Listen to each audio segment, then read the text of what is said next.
Into the ball game as Paul McKeskey has become kind of a cult hero in Milwaukee, Tommy. Fred Roberts hits McKeskey at the other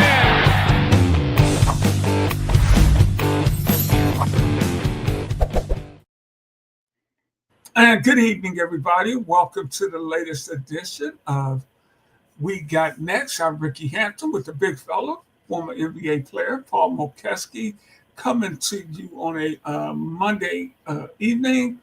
A lot of stuff going on tonight. We got the World Series, got Monday Night Football.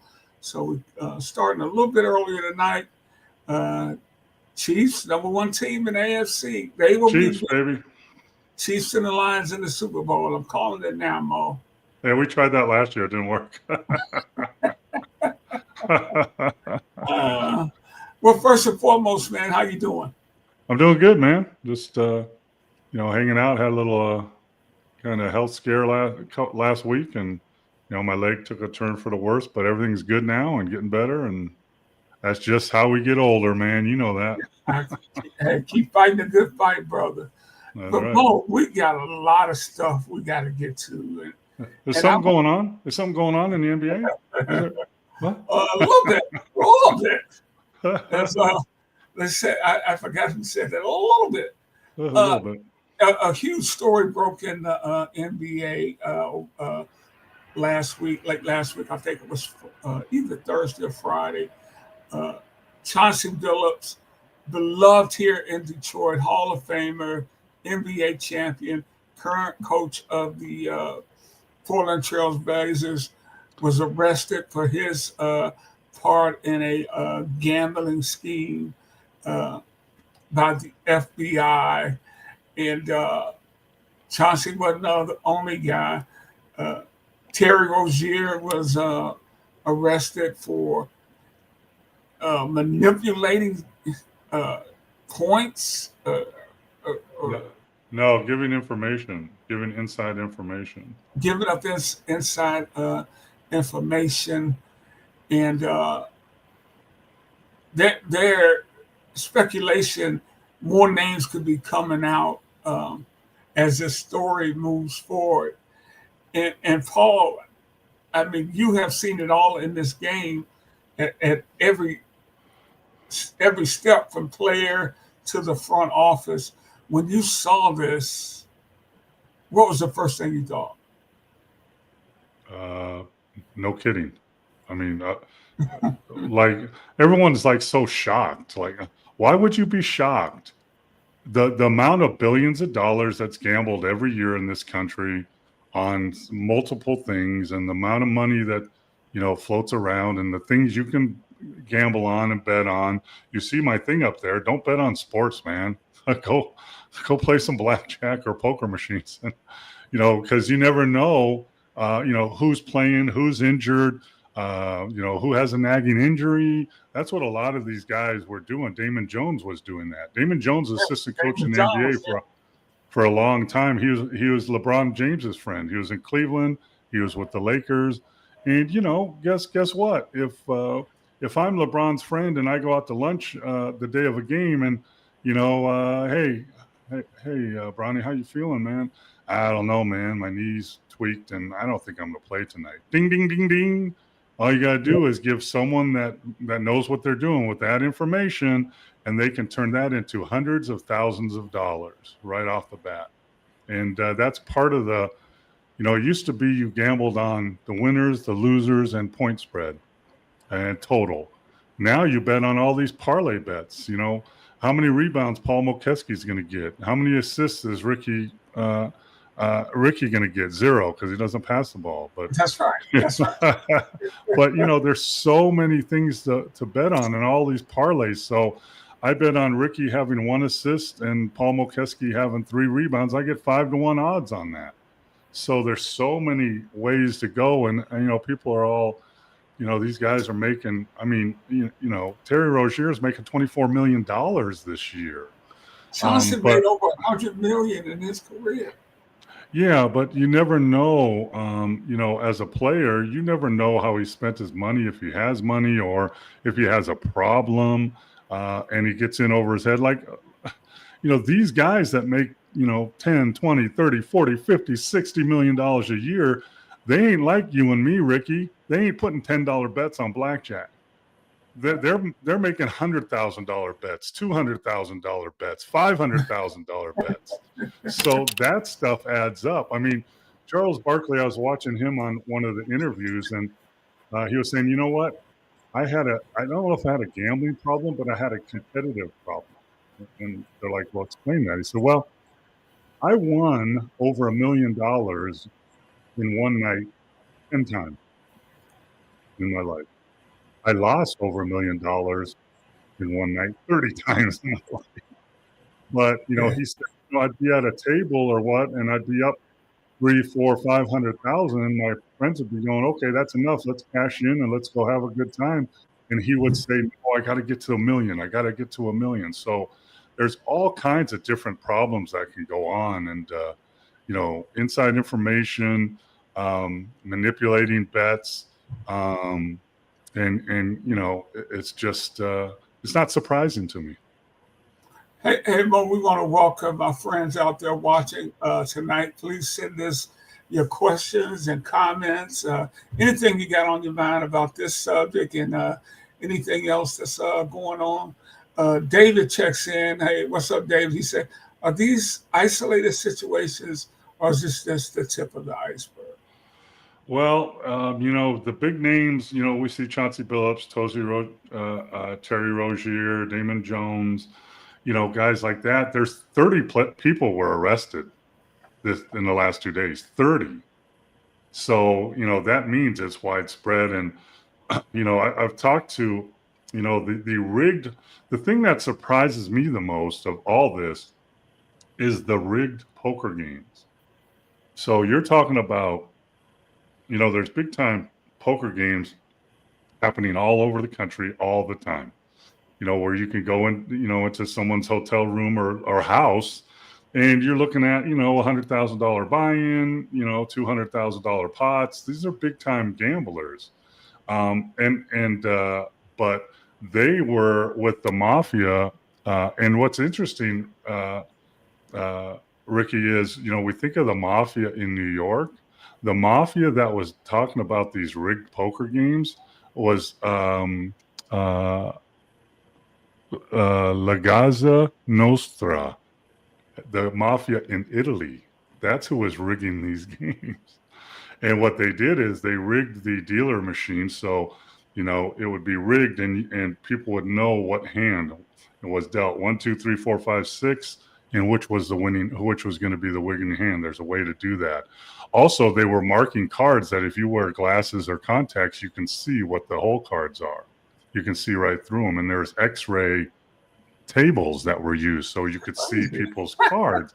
I mean, to me, that is really mind-boggling that it would be that far and go that far. And, I'm not defending anybody, but someone like Chauncey Billups, they called them the face cards. They were the face cards. So they were the people that got the rich people into play because they wanted to play with Chauncey Billups. They wanted to play with, guys like that. And that's what got the money there. I don't know if the mafia had a hand in him and were threatening him or his family. Who knows what they were doing. But once he got tied up, it started in 2019 in LA and then moved here to Vegas, that poker game. And I saw an interview with a professional poker player here in Las Vegas, and he said, I was at those early games in Los Angeles and in Vegas. And there were other pro poker players in that game. And they figured out right away in about a week that the games were rigged. And how did they know that? Because they were never winning. The pro players were not winning. And the players that had no idea what they were doing were pulling cards out their butt and winning big monster pots, and it was consistent. So those pro players stopped going after the first few games, but the other people kept coming, and that's crazy to me. And you know what, Mo? Chauncey would be the perfect face guy. He's a down to earth, laid back dude. Easy to talk to, that doesn't try to big time guys. He would make people. I could see him making people right at home. Sure, you're gonna You're going to have drinks, you're going to smoke cigar, you're going to tell stories, you're going to be entertaining, and part of that is that's the draw. I have a lot of money. I got $1 million that I can blow, but I'm going to get to play in a game and have Chauncey Billups or whoever that person is sitting next to me, like my friend. Right. And that's a big draw, a celebrity draw, and that was part of his deal. I think Damon Jones was, I think, leaking information about, especially about LeBron, if he was going to play, if he wasn't going to play, and then Terry Rozier, like you said, he was pulling himself out of games and manipulating, what the outcome was in his half, what his bet was going to be. Now, Mo, your time in the NBA has always addressed these issues. Has it changed from the time when you were a player and they would come in and talk to you to when you scouted on the coaching end? No, it's all the same. Everybody's in the same meeting. The players, the coaches, all the staff are in the same meeting. It happens every year before the season. And the league officials come in, the league security comes in. They usually bring an FBI agent in, and they go through the rules and they go through what to watch out for. I remember even back when I was playing, the first thing that stuck out, because I didn't even think about it, was you need to be careful who you talk to. And here's an example. So say the Bucks, we're playing in New York or something, and we get off a shoot around or out of lunch before the game, and I get in the elevator to go up to my room, and this guy is standing next to me, just some guy, I don't know. And he goes, "Are you Paul Mokeski?" "Yeah." "Do you play for the Bucks?" "Yeah." "Wow, that's great. That's awesome. Nice to meet you. Hey, I heard Sidney Moncrief wasn't feeling very good today, And that information is illegal to give out. So if I said, "Yeah, Sidney's probably not playing tonight," if that guy was a gambler hooked up, he can use that information and make money off that bet. That is nuts.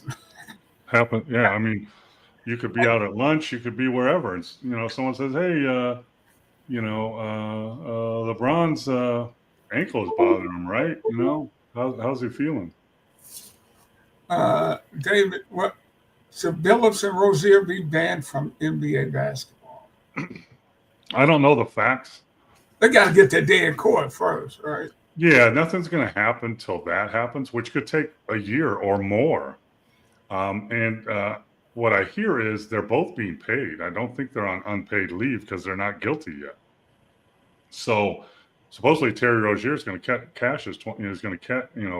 make $24 million this year, even if he doesn't play. But at some point when they have their day in court, or what I feel is going to happen, what usually happens in these cases is someone down the chain is going to start snitching on everybody else.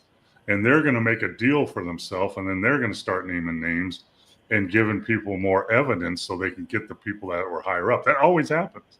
So, I can see that happening. But if, this could go away. They could not have. Terry Rozier was investigated by the NBA last year for gambling things, and he was cleared by the NBA. And he was actually traded after that. So you have to have real facts. But if the facts are what we're hearing, and we don't know what they are, but if they're what they're hearing, and Billups rigged poker games and lured people in, and Terry Rozier altered his game stats, and Damon Jones called people with information about who's playing tonight, all those guys will probably be banned for life, I would think. And if I was Adam Silver, that's what I would do, because it's an ongoing problem. And there's only one way to solve that problem, because the cat's already out of the bag, is if you get caught, you're banned for life. It's over.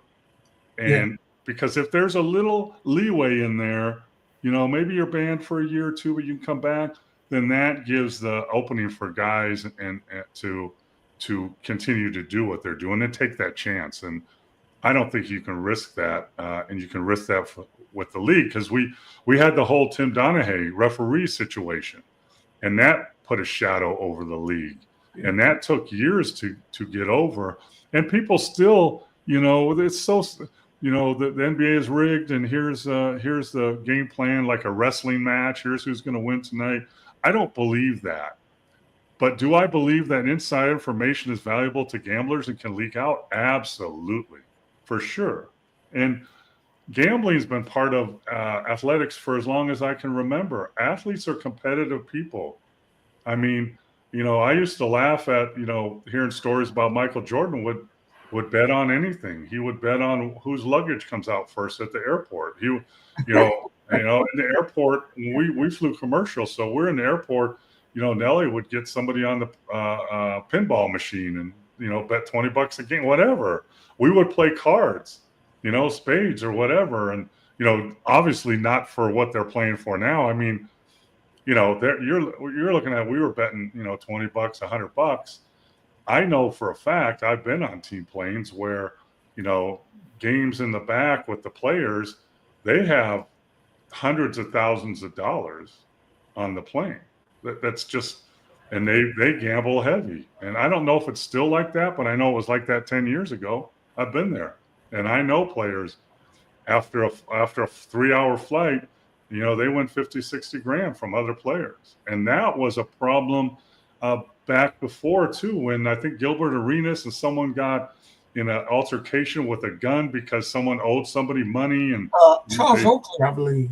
They didn't say they didn't owe money. That's a problem. That's a team problem. And now you even got a bigger problem. And that's why when you're on team planes, I'm telling you, there is no IOUs anymore. It's cash up front. That's why all that money's on there. Marcus, fellas, y'all on early. Sorry, Marcus. I'm reporting y'all to the mafia. Please don't, man. Chris. What's something about this is Chauncey had a big-time legacy in Detroit, and if he's convicted, this will absolutely taint or destroy that legacy. No doubt about it. I think it's already tainted, Chris. Yeah, unfortunately. No matter what happens. Yeah, unfortunately, once that's said, you can't take it back, even if he's found innocent, which he might be. We don't know that. But you're right. He's had such a legacy as a player and as a front office person. Everybody in the league and all the teams respected him, as a front office person, as a coach, his players did. And, unfortunately, that's tainted forever. Even if he's found innocent, I don't think he ever coaches again in the NBA. Yeah. And, I don't know inside information, Chris, or whatever, but, all I know is if they're naming the Italian mafia as part of the poker games that Billups was involved with, they do not play around. And I mean, not only from blackmailing you, but physical threats to you and your family. And that's the dangerous. And when people, if Chauncey got into that circle, there's no way to dig yourself out. It's crazy. Yeah, Chris is also asking, how's Chauncey connected to the Italian mafia? Why him bringing people in? Was he brought or owed them back? Was he bought? I mean, that's questions we'll have to find out going forward. The reason that's what they called him, the face card, because he was the face that got everybody else to come in, and he was recruiting players to come in. And if he knew they were getting ripped off, which he might, if he did, then that's on him. But yeah, the mafia uses people in all kinds of ways. I mean, they've been doing it forever. And, so they used him and others. I think there's football players involved. I think there's other NBA players involved. They use those face cards, to bring the people with the big money in. Mo, this is an interesting question. I'll let you address. You competed at the highest level. Competition addiction is not a myth. Yeah, I mean, I just talked about Michael Jordan. I just talked about Don Nelson. Guys a lot of guys that are like that, they'll bet on anything. You're out shooting pool, after practice, and they want to put money on the game. Well, Ricky, better than anybody on the golf course. Everybody has a little bet going on, right? That's I got 2 skins today, Mo. I got 2 skins today. Yeah, that's competitive. And but your skins were probably worth $10. You play with Michael Jordan, Right. those skins are worth $10,000. Right. Mo, but couldn't you see some of that when you coached? Some of your you were a very competitive player. Couldn't you pour some of that energy into coaching What's your question? I don't understand. in terms of competing? Oh, it's not the You same. competed as a player. Yeah, it's not the same. It's just not the same, and that's why a lot of players, when they retire, they look for something. You know, a lot of times it's golf, maybe it's fishing, and a lot of times it's gambling to get, like Marcus said, that competitive juices flowing. You got to have something on this, and as a coach, you have your your game plan and your execution and your practices and blah blah blah, but you're not playing the game. Only the players play the game, and only the players know have the outcome of the game in their hands. And it's totally different. No matter what you try to fill that competitive drive with, it's not going to fill it as much as if you were a player. It just doesn't work that way. That is very interesting. Now, I mean, Steve Kerr winning championships as a coach, and that, yeah, for sure. I mean, I won a D-League championship with Chris Finch, years ago, and I was happy as hell. And when I was with the Dallas Mavericks and we beat Phoenix in the Western Finals and went to play Miami in the finals, that flight, I was as excited as if I had won a game, but it's just not the same. That's interesting, Mo. Let's see. Appreciate your questions and your comments. Keep them coming in. What age? I think you're absolutely right about Pete Rose. Was super competitive, and I'm sure he had a hard time trying to fill that void. Everybody does. The only ex-players that don't are the guys that didn't love the game as much as they probably should have. Yeah. There's that story between Dale Alex and Xavier McDaniels in the 90s when Elias stiff X on a plane for one of the games. And there was a huge fight after practice. That was one, but I remember Gilbert Arenas involved with someone where a gun was pulled. Yeah, because that's what when you're gambling on a team plane or at home and you're whatever, it's not like a casino. Casino, there are rules. You have rules. A dealer always hits on 17 and all this. There's rules, but when you get in these games with these players, I used to hear them in the back of the plane, like, "No, you can't hit on South 17," or "No, if I bust, I get," all these stupid stuff, and they would never lay down the rules of the game before they started playing. And one person's rules is not necessarily the other person's rules. But I know one thing they cleared out after all that stuff, like Chris, you were talking about: no more IOUs, money on the table. Hey, Paul, let me read you this from Jaylen Brown, Boston Celtics star, who's also he's vice president of the National Basketball Players Association. He says a lot more could have been done. He thinks the NBA could do more to address the gambling issue. This is Brown. A lot more could have been done to help players and prepare players. But even in the aftermath, I don't think little care or attention to detail goes into it. They're like, you make X amount of money or XYZ, you should be able to deal with all the extra negativity, people approaching you about parlays. It creates a negative discourse around the game and the players when they have money involved. Well, I agree that probably the NBA should be a little more detailed in breaking down what can happen, but I vehemently disagree with, and I love Jaylen Brown, but what he's saying is not correct. The NBA, every year, the NBA comes in with their security, with FBI people, with police officers, and talk to the players as a group with the coaches and everybody. This is what happens. This is what you can't do. So unless you're sleeping in that meeting, Jaylen, maybe you didn't get the information, but the NBA is putting that information out. And we can have a debate whether players are mature enough to handle their money, mature enough to know to do the right thing. Some of the players are so young. I mean, Cooper Flagg is just 19 or 18 years old, so they're young and don't know. But I don't think that he made a couple bad statements in there. That's one of them. And the other one is the NBA is making all this money on gambling and we don't see any of it. That's not true. The NBA is making a ton of money, almost $200 million a year with DraftKings, BetMGM, all different entities. But the players do get part of that back in salary cap. It's part of the income of the league. So that affects the salary cap. So that's not a correct statement. And, people don't understand that these poker games started in 2019. That's when the NBA made the deal with DraftKings and MGM Resorts. And, part of the deal, they made it with MGM Resorts, DraftKings, FanDuel, and other partners.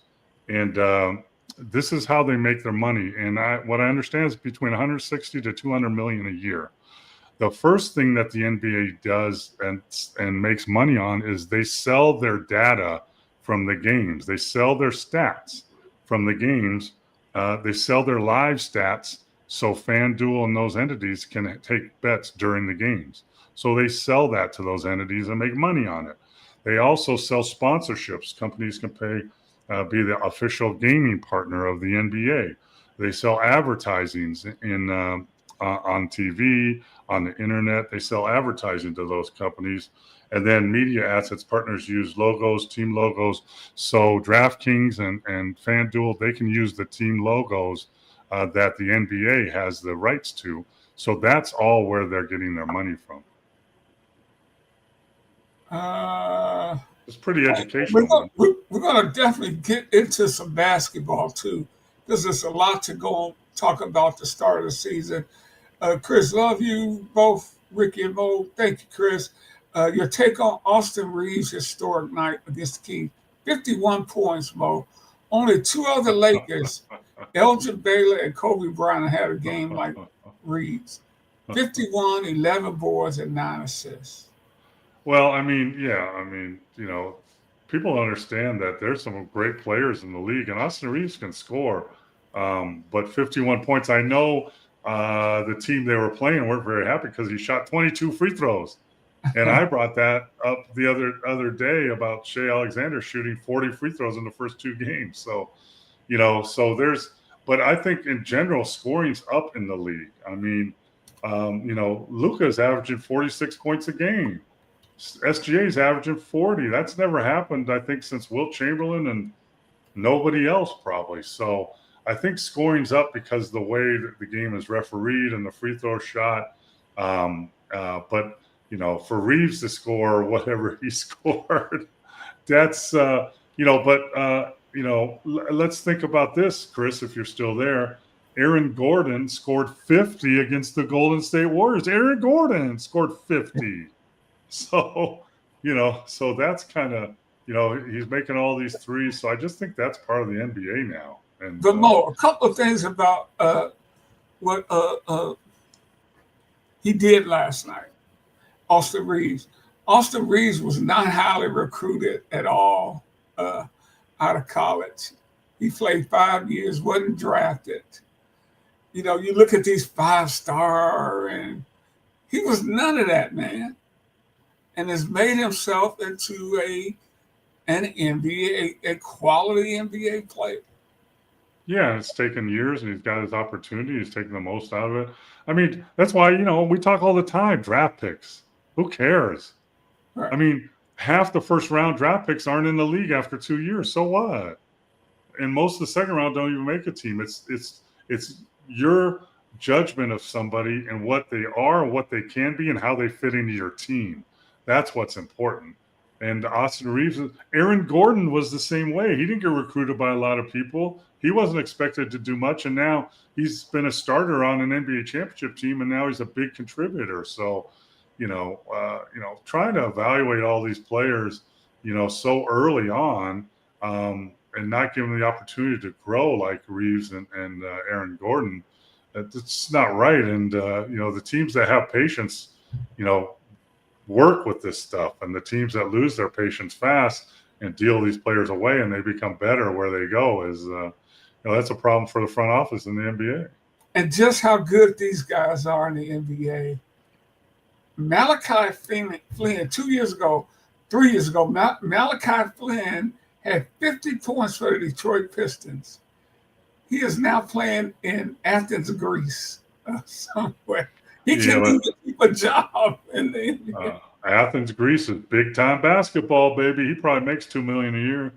But yeah, I get that. Big time. But I mean, there's so much talent out there, and playing, having one great game or something like that, that's great. I mean, but being consistent, like I used to tell you, Don Nelson, don't give me 40 points one night and 10 the other night. Give me 20. Just be consistent. And that's where the players that last in the league do. I mean, I won't say any player, but, most players can have games like that are on NBA benches. They can play 30 minutes, 35 minutes. I'm telling you, like I never really talk about my career that much. I averaged like 6 points and 5 rebounds, whatever. I had my best year when I started for the Pistons. I averaged 9 and 8. But I scored 23 points in an NBA game. I had 16 rebounds in an NBA game. I had 9 assists in the NBA game. I was just a backup guy that accepted his role and did what it says. But, I don't think I ever took more than 15 shots in one game, maybe 13. So, okay, give me an opportunity where I get to shoot 25 shots a game and play 30 minutes, and I'll show you 20 points and 10 rebounds every game. I definitely agree with that, Mo. Absolutely. Here's a good one from Chris. How about the big man guarding Wemby on defense? Your thoughts on his start, Mo? I don't know how you guard him. I mean, really. I mean, the guy is 7'5" or 4, whatever. Yeah, but he's so long that he's probably 7'8" is what he plays. Like McHale was 6'11", but he had a 7'4" arm span, so he was really 7'4". That's how tall you really are on the basketball. So and he can handle the ball. You shoot the ball. He's competitive. He's dunking things from the free throw line. He's catching every lob. He's getting his mid-range game. He's stronger now. He's gained 25 pounds. I mean, unguardable centers ever in the NBA. Wilt Chamberlain, number 1. Shaquille O'Neal, the Joker. Kareem Abdul-Jabbar. Those are unguardable guys in the NBA, big guys, right? Do you throw another name in there, Ricky? I can't think of anybody else. Yeah. But Wemby is only 21 years old. But his competitor, I told you before when I saw him play a couple years ago here in a preseason game, and I saw him play, and he could shoot, he can handle a little bit, blah, blah, blah. Really good shot blocker. I loved his timing. But the one thing that stood out is his competitiveness. He wants to win. He wants to get better. He wants his teammates to be better. He wants to win a champ. That's huge. And if he stays injury-free or relatively free, he's going to be in the lines of Wilt, Shaq, Kareem, Joker. He's going to be there because he can do all that stuff. And, I mean, I've guarded Moses Malone. I guarded Kareem. I guarded all these guys, McHale, Parrish. And, you had a chance. Kareem, you had to – if he turned with his left shoulder and went to that hook, forget about it. It's over. But you had a chance if you could push him down, push him around. But Wemby is so big and so skilled. If I'm a young Paul Mokeski trying to guard him somehow, I don't know what I would do. That's good stuff, Mo. How tall was Moses? 6'10". Okay. 6'10", little hands. but led the league in rebounding. Relentless. That's if one word for Moses was relentless. Relentless on rebounding, relentless on competing. I mean, he just wouldn't give up, and you know, and as the MVP of the league and his team, you got to follow him. If he's going to play that hard, what are you going to do? Right? I'm going to play that hard too. Yeah. Comparisons: Sampson and Wemby. A healthy Ralph Sampson. Yeah, I think that's a good comparison. I think if Ralph Sampson was in the league now, he'd be even more impactful. Take away his injuries because that really limited him. But he could handle the ball just as good as Wemby. Ralph was about 7'3", maybe 7'4", 7'3". He could handle the ball as good as Wemby. He get to the basket and finish. He could block shots like that. He could finish around the basket. He could pass really well. But he wasn't allowed to bring the ball down that much. He wasn't. I think he was a good 3-point shooter, but we never know because he wasn't allowed to shoot threes. That's just the difference in the game now. He would fit the game way more. He would be like a Holmgren, someone like that right now in today's game if he was allowed to shoot. I remember I coached Sean Bradley, who was 7'5", 7'6", maybe in Dallas, and everybody wanted him to be some guy. But you watch him, we just scrimmage or have fun in practice. He could dribble the ball down the floor. He was a great passer. He could shoot threes. He could shoot threes as good as some of those guys. He could shoot threes. He could do all that stuff. Sean Bradley in today's game is more along the Wemby lines. But even with all that said, I think Wemby at his age, at 21, he's a step above all those guys. Mo, if you coached him, would you allow him to do all those things?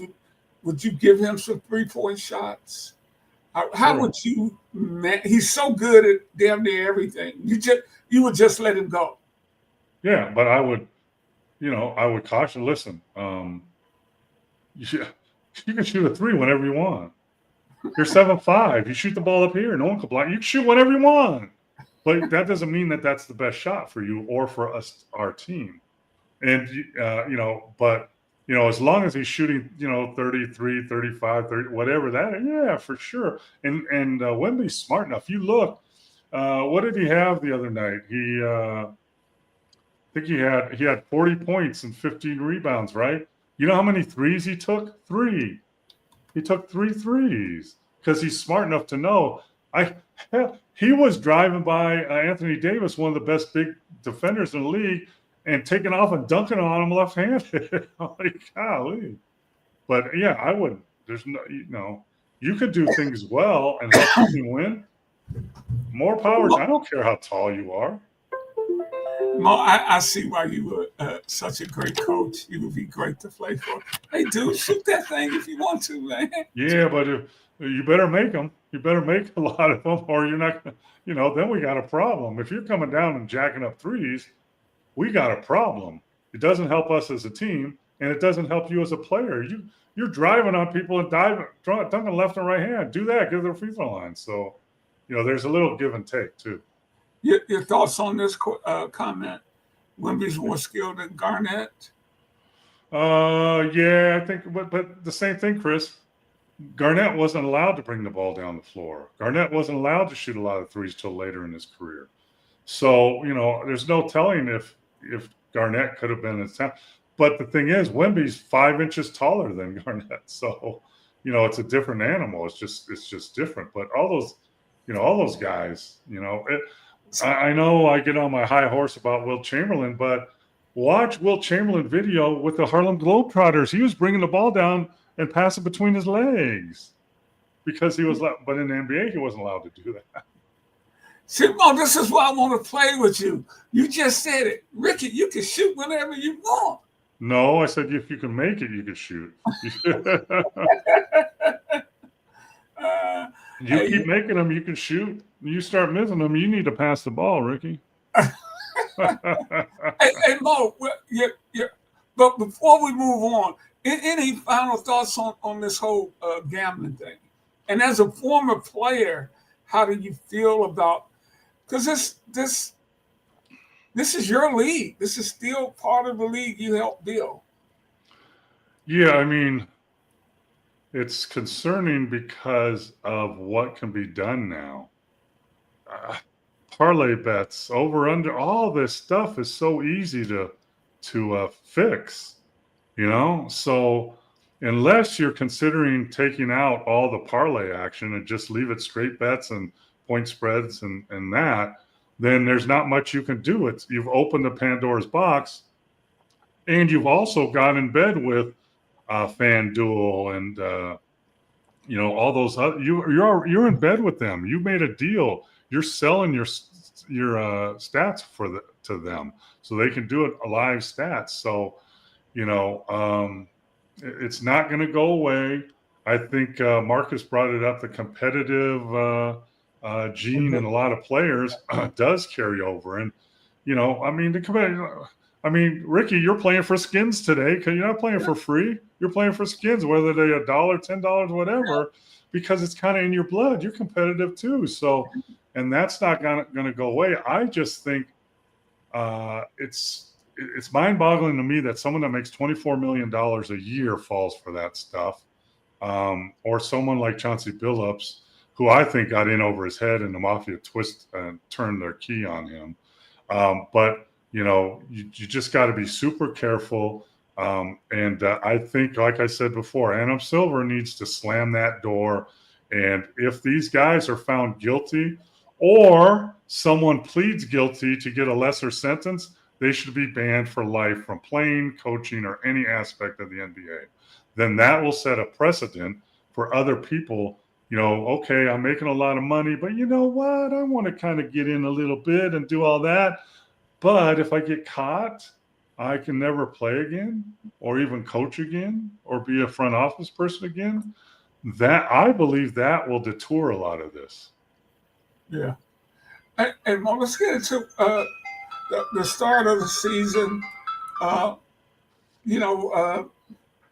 You mentioned earlier SGA and Luka averaging 40 a game.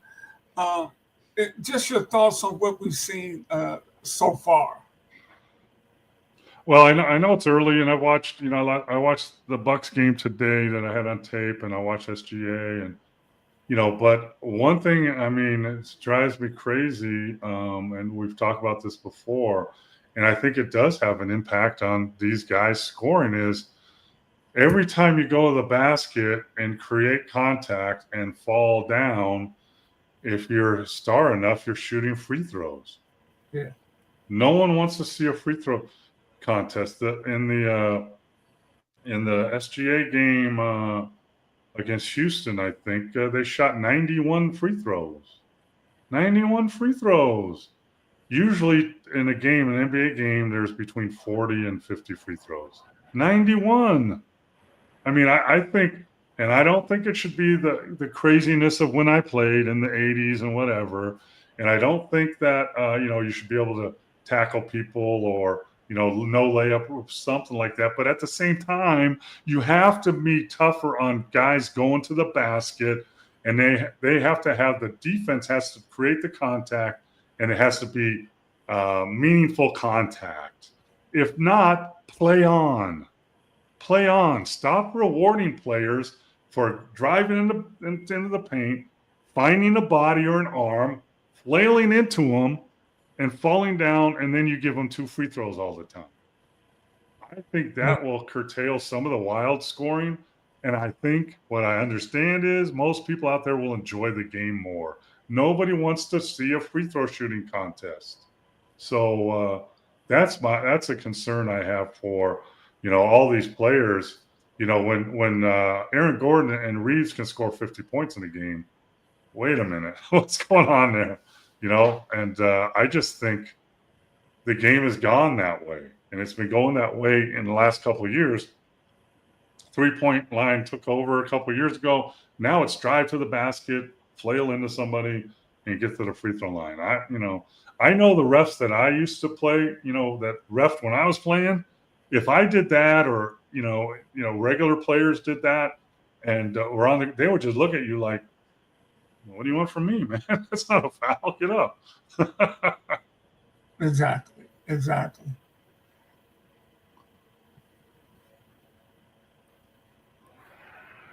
Yeah. Let me see here. We got another one. Tatum and Halliburton. With Tatum and Halliburton, as the East is wide open. Good news for the Pistons. That's right, William. But I'm your thoughts on the East, Mo? Well, I watched the Cavs play the tape against the Bucks. I like them a lot more than I did. I think they're a little deeper. I like, it is a little open more than usual. I like Orlando as my dark horse in the East. I think they can surprise some people now that Wagner's back. They can do some damage in the East. But you're right. The Celtics aren't what the Celtics were. So injuries have affected that. But at the long run, I'm really interested in looking what Coach Brown does with the New York Knicks. I watched one of their games, and he's doing the opposite of what Tibbs did. He's playing his bench a lot more, and they have talent there. So that makes a deeper team that you can compete against the OKCs and those guys that are deeper. So, I think the East is going to be interesting, but I would watch What about Orlando. Philly? I don't trust Embiid. Embiid, I mean, when's the last time Embiid had a full year? He doesn't play back-to-backs, and now he's complaining because he's coming back from a knee injury, and he's complaining that his limited minutes at 20 minutes a game, and he's mad at that. I might as well just stay home and watch the game.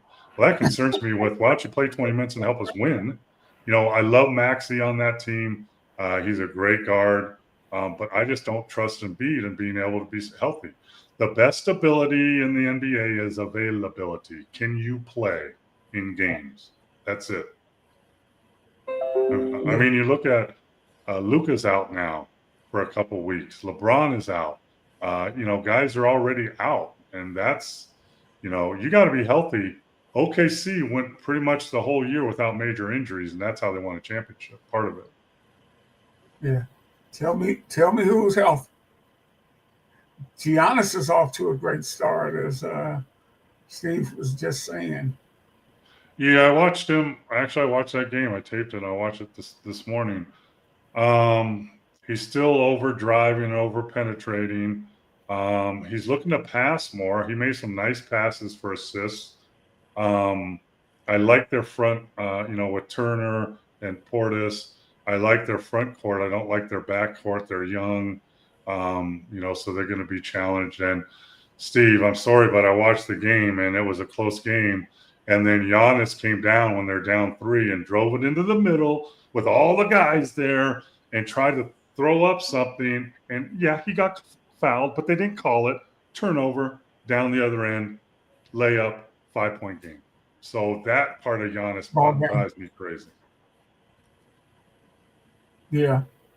Yeah. Hey, Edgecombe, I think that's how you pronounce his name, has had a great start for Philadelphia. Yeah, we talked about him, and I saw him play in the summer league here, and he looks legit. He's NBA ready, he's fitting in with that team right away. And yeah, he looked like an NBA player right off the bat. You could just kind of tell those things. You could tell this guy's going to struggle a little bit. What's that? But it doesn't matter unless Embiid is going to be there. Right. They'll be the 5th seed, the 6th seed, whatever, and now what? Yeah. When you look west, San Antonio's 3-0, Oklahoma City's 3-0, Oklahoma State's 2-1. Any thoughts on those teams? Yeah, I like, I've been on Golden State about getting a big player, and I still am. But they did get Horford, who seems young again, but he's not going to play in back-to-backs. But even with Horford, you're looking at their front line is 6'10", 6'8", 6'7", and, let's just look at OKC with Holmgren, Dort, Harkenstein, that big lineup. Houston has a big lineup playing KD and Sengun at the same time. Steve mentions Houston. Uh, saw them the other night. Pistons knocked them off. But I mean, Mo KD can. His jump shot is just. You talk about unguardable. When he goes up that 7 foot shooting that thing, nobody's blocking that either. Yeah, I mean, he's one of the elite scorers ever in the game. Whatever part of the game it is. So, if he still stays healthy, problem with Houston is they don't have a point guard. I mean, Amen Thompson's not a point guard. That's part of the problem with the Mavericks too. Trying to play Cooper Flag at the point, it's not. He needs to be a wing. Speaking of Cooper, your thoughts on him?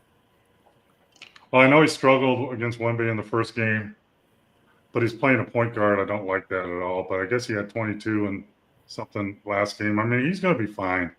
Good defender, plays hard. Needs to work on his offense. But the main thing with him is you can't play him at point guard. He's not a point guard. Never has been a point guard. Why are you doing that? You have D'Angelo Russell that you played the other night, and he had 24 points. Play him at the point. Let Cooper Flag play the wing where he really can shine. Is there any benefit from him doing that and turning in terms of learning to play in the league, or No? there's no? I mean, if he gets a rebound, he's going to bring it down. All right. Okay, But if someone else gets a rebound, But he's still in the you're wing. fine with him doing that, right? Sure, absolutely. I'm fine with most everybody doing that. But that doesn't mean you're running the offense and you're running plays, and I don't understand that at all. And what happens with him is at point guard, he brings the ball 3 or 4 passes, then he passes it up to somebody, and then you don't see him again. Yeah. I mean, you can also learn. You get disappointed too. Chris says if Draymond is playing, nobody is safe from injury. I mean, I think he's had like 3 technicals already. That's a great one, Chris. My goodness. That's why you're with the Golden State. You really can't trust Draymond. He could be kicked out of any game at any time. Right. That's a very good one. People are forgetting about the Nuggets. We're not forgetting about them. Oh, yeah. Chris. I like that. No, Denver. I actually have Denver as my lead in the West. I have Denver and OKC and maybe Golden State, but Denver did what they're supposed to do. Number one, get another big to back up the Joker, and they got Valanciunas, thank God. And that's a great fit, and they play them together at some time. And then they got deeper from their bench with Bruce Brown back, Tim Hardaway Jr., Aaron Gordon's playing Braun, Murray. They got deeper and have a backup for the Joker. I have them, Chris, as my favorite in the West. Yeah, KD will surpass Jordan, number 8 in points this year. Yeah. He I'll tell you, Chris, he is just a tremendous scorer. Just a few more minutes here. Any more comments? I want to make sure I'm trying to get everybody in. You know who might be a surprise in the West, too, is San Antonio, watching them play. That Harper kid, that rookie at point guard, I like a lot. Vassell, I like. Wemby and DeAndre Fox isn't back yet. So when he comes back, they're going to be somebody to reckon with in the West for sure. Hey, going back to the gambling thing, I didn't see this one from earlier. This is interesting from Chris. Stern was the best commissioner. He dealt with gamblers. Jordan in the 90s. This needs to be dealt with at the top with Adam Silver. And Silver says this thing cuts him at the pit of his stomach. So he is he's not happy about this. But your thought on Stern, David Stern ruled with an iron fist. He scared people. He yelled at people. He really turned the league around. But he didn't have to deal with what Adam Silver has to deal with. Not even close. He dealt with Michael Jordan gambling on the golf course, whatever, and some other Michael Ray Richardson drug thing. but not like this, not with parlays, not with all the betting, not with your, the deal with FanDuel and all those things. He had nothing like this to deal with, and this is a different animal now. But I agree, Adam Silver. If these people are found guilty of what they're charged with, he needs to ban them for life from the NBA and make an example of them and for everybody else that thinks about it.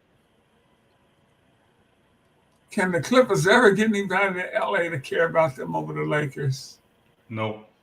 He got a billionaire owner that does this all game. He got one of the best arenas in the league, and you make up this fake wall of fans like that's going to do something. And then the players you pay hundreds of millions of dollars to, like Kawhi and all those guys, they don't play together. It doesn't work together for whatever reason. Because you look at their roster, Mo, they've had some impressive rosters in recent years. They've had some of the best rosters in the NBA over the last few years. But again, Harden's been hurt. Kawhi's been hurt. They did get Chris Paul, who I like as a filler, and Brook Lopez, who I like. And then Bogdanovich decided not to play, I think, this year, right? So, I mean, the Clippers, there's always something with the Clippers, right, Chris? It always has been. Ever since I played against the Clippers in the LA sports arena, it's always been something. Chris, thank you, brother. We appreciate you. We appreciate all you guys out there. Man, we got a lot of folks tuning in tonight, Mo. We appreciate each and every one of you. We're here during the football season. We're usually here at 8 o'clock. We had to go a little earlier tonight on Mondays. Mo, we just got a couple of more minutes here. Any final thoughts? And before I get to that, you talk to young players all the time. Mo, even we're just talking about NBA guys now, but if you're a college player, you got to be careful where you step. Yeah, but wait. What's your advice to those guys? Didn't the NCAA just say that it was okay for college players to bet on professional sports? They just said that. How does that help? That's mind-boggling to me. I mean, Now, college players with the NIL money, they now have money to mess around with. Not NBA money, but you're getting $50,000 a season or 200, whatever. You have money to mess around with, and you're just a kid now. I can't believe, Chris Wynn, if you're out there, you might know this or someone, but if I'm not wrong, I just saw that the NCAA said it's okay for our college players to bet in professional sports. What? Yeah, that's a good leadership. That's a good teaching tool for them when they just dragging them into the fox den. But your advice would be what, Paul? Don't gamble on sports. Just like on your board. I put it on my whiteboard, Ricky. Come on, man. It can't be simpler than that. I mean, you got to be careful. And everybody has one of these, and they're all cameras. So no matter where you are or what you're doing, just expect someone to have it on camera, and then it'll be on the internet, and you can't erase that. It's going to be forever. So you got to be careful with where you go, who you go with, and what you do. So think about your future. Whenever you're making a decision, think about your future. This is going to be kind of fun, but if I get caught, what happens? Oh, shoot.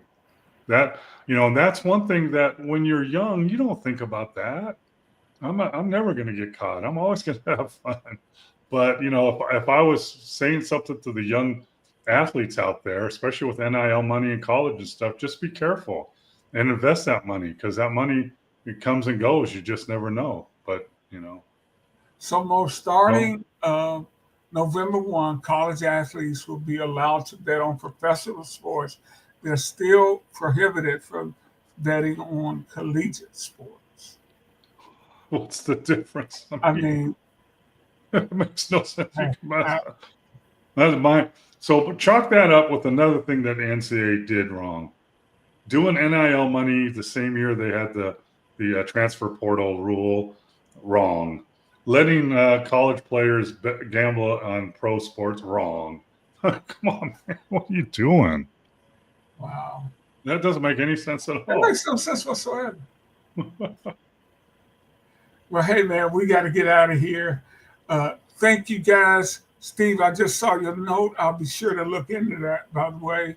But until next week, for my great friend Paul Mokeski, I'm Ricky Hampton. Thank you guys so much. Great show. Enjoyed all your Spread questions. the word. Spread the word. Spread the word. See you next time. Take care, everybody.